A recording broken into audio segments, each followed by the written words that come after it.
Hello friends, ఈరోజు మనము వినాయకుని లేదా గణేశుడు, గణపతి, విఘ్నేశ్వరుడు గురించి తెలుసుకుందాము.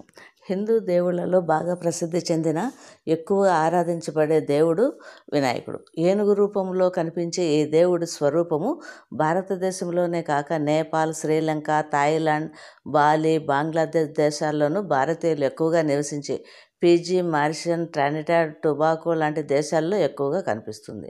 హిందువుల్లో ప్రధానంగా 5 రకాలైన పంచాయతన సాంప్రదాయంగా ఉన్న వాటితో సంబంధం లేకుండా అందరూ గణపతిని ఆరాధించడం కద్దు. గణేశుడి పట్ల భక్తి జైన, బౌద్ధ మతాల్లో కూడా విస్తృతంగా వ్యాపించింది.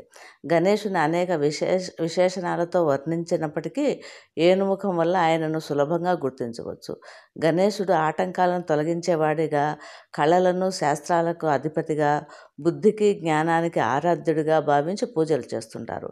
పనులు ప్రారంభించేటప్పుడు కృతువుల్లోనూ పూజల్లో ప్రథమ పూజ గణపతికి చేస్తుంటారు.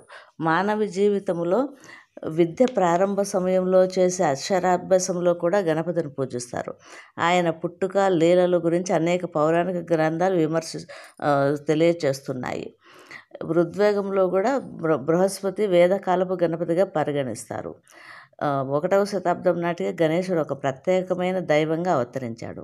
కానీ 4వ నుంచి 5వ శతాబ్దంలో గుప్తుల కాలం నాటికి వేదకాలంలోనూ అంతకు ముందు కాలపు పూర్వగ్రాముల లక్షణాలు సంతరించుకున్నాడు.